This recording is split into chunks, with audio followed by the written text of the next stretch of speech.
of maintaining financial stability and supporting economic activity in the country. But looking at the current set of data points and the macro circumstances, can I say that you don't see a problem which is on the horizon?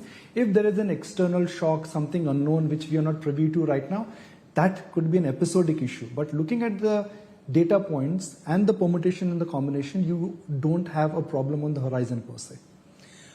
More or less you are right, excepting that geopolitical crisis, new flashpoints can originate any time. There are weather-related challenges, weather events which can happen and which do happen without much advance notice.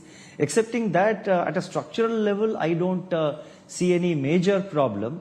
But as I made a reference in the last MPC statement of mine, I think global debt, it's not so much a problem in India, because I think our debt to GDP is at a certain level and it is expected to moderate, about which I have talked about in the last MPC statement. And when I say our debt to GDP, I mean the country's debt vis-a-vis external lenders and the debt of the state and the central governments put together. These are all within manageable limits.